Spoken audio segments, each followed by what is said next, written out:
Hello, आप सभी कैसे हैं। मैं ललित शर्मा आपका स्वागत करता हूं अपने यूट्यूब चैनल पर। इस चैनल पर HSSC से रिलेटेड जो भी अपडेट आती है सबसे पहले उपलब्ध कराई जाती है। आप LK शर्मा टेलीग्राम चैनल को फॉलो कर सकते हैं। डिस्क्रिप्शन में उसका लिंक मिल जाएगा जहां पर ऑथेंटिक जानकारी उपलब्ध कराई जाती है। इस वीडियो में बात करते हैं हरियाणा पुलिस कांस्टेबल रिजल्ट को लेकर, जो मेल कांस्टेबल है।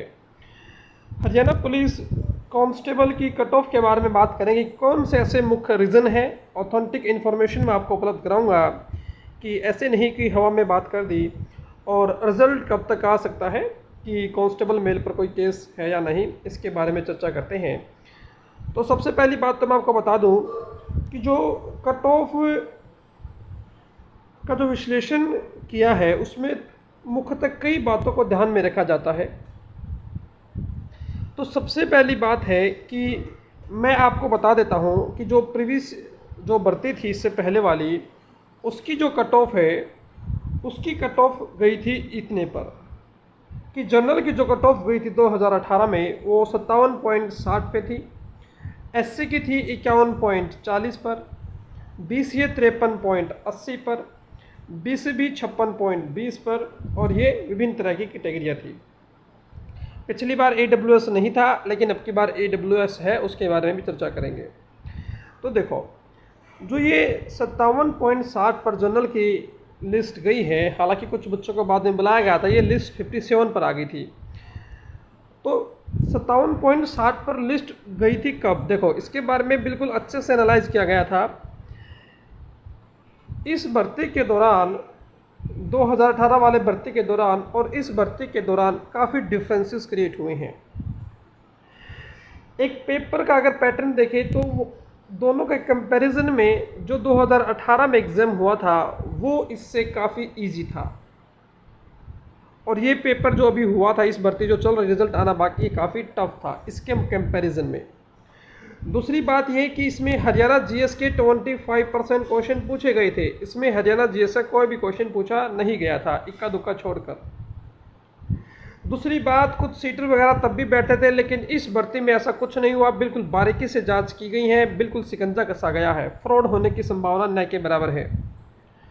और जो फोर्थ जो रीजन है वो इस प्रकार से हैं कि पेपर का जो अटेम्प्ट था, बच्चों का फुल पेपर अटेम्प्ट हुआ था 100%, लेकिन इसमें जो अटेम्प्ट किया गया पेपर है वो भी परसेंटेज कम है। यानी कि बच्चे अपना लगभग 20% क्वेश्चन को तो तुक्कों से फिल करके आए हैं, जिसके बारे में उन्होंने क्वेश्चन को पढ़ा भी नहीं। ये आप सभी जानते होंगे, आपने एग्जाम दिया होगा। कुछ परसेंट बच्चों की अलग बात है जिनका मैथ और रीजनिंग काफ़ी स्ट्रॉन्ग है, और GS का लेवल आपने देखा होगा कितना हैवी रहा था। और दूसरी बात ये कि इस 2018 वाली भर्ती में कोई भी जांच नहीं हुई थी सोशो इकोनॉमिक्स क्राइटेरिया की, नो जॉब जो एक्स्ट्रा मार्क्स मिलते हैं, कोई भी जांच नहीं हुई थी 2018 में जो कट ऑफ गई थी। लेकिन इस भर्ती में इतनी बारीकी से जांच हो रही है, तो इन तमाम बातों को ध्यान में रखते हुए इस कट ऑफ का नतीजा इस प्रकार से निकलता है। और हाँ, इसमें एक बात और है जो आपको बताने लायक है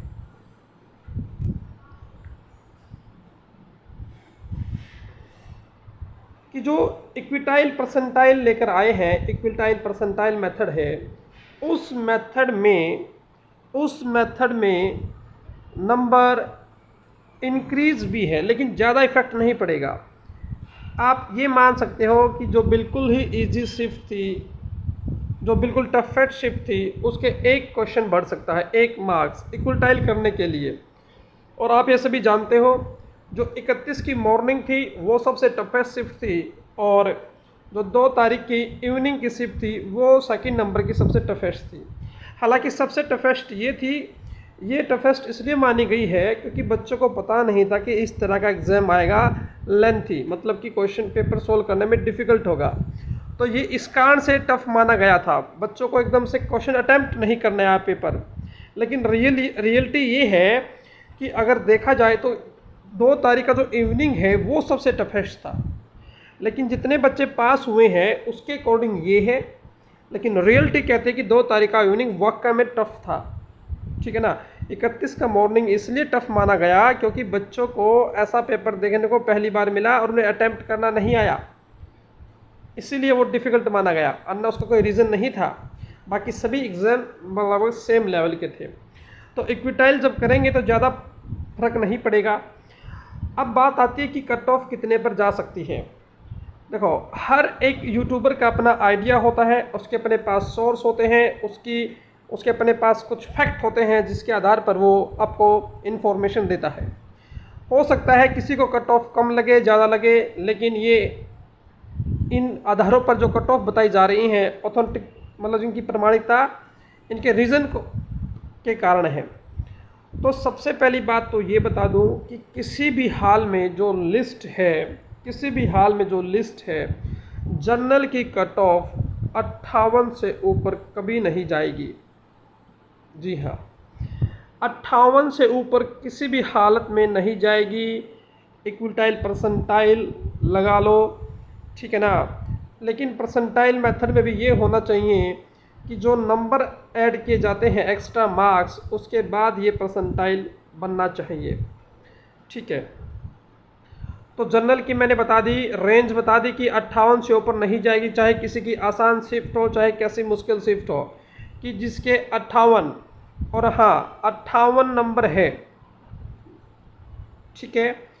इससे डाउन रहेगी भाई, इस बात की गारंटी है, इससे डाउन रहेगी, यानी कि ये -1 ये डाउन है, ठीक है। इतने आपकी कट ऑफ रहने वाली है। EWS की कट ऑफ अब की बार जो रहने वाली है, EWS की कट ऑफ तो जनरल की मैंने बताई है 57 to 58, और अब की बार इसमें ज़्यादा डिफरेंस नहीं आएगा, जैसा कल तक में देखा होगा आपने। क्यों? अब की बार एज इसमें 30 साल तक थी, 30 साल तक इसमें एज थी, तो इसलिए ज़्यादा बच्चे इसमें आगे थे। जो अब की बार कट ऑफ है कि ये 57 से 58 है, तो ये EWS की लिस्ट जो रहने वाली वो 56 to 57, ज़्यादा डिफरेंस नहीं आएगा इसमें, ठीक है। और बाकी जो ये और है कैटेगरियाँ, इसमें देख सकते हैं आप, जो आपकी ये पुरानी है जो कट ऑफ गई थी, ठीक है, इससे ज़्यादा जाने के कोई भी चांस नहीं है। इस बात की जानकारी आपको दे दी गई है कि ये आपकी कट ऑफ है, कि जो पिछली बार कट ऑफ थी उससे ज़्यादा कट ऑफ नहीं जाएगी, इस बात की गारंटी है।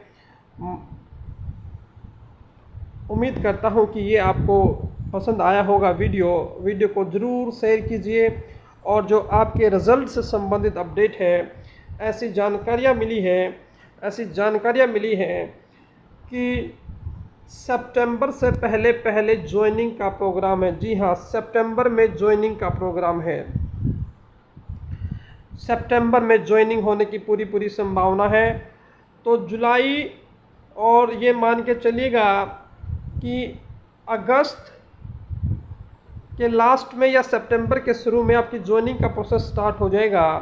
तो इस बात की पूरी संभावना है कि जुलाई के महीने के लास्ट तक आपका सारा प्रोसेस पूरा हो जाएगा। अगस्त में आपका प्रोसेस स्टार्ट हो जाएगा ज्वाइनिंग का। Thank you.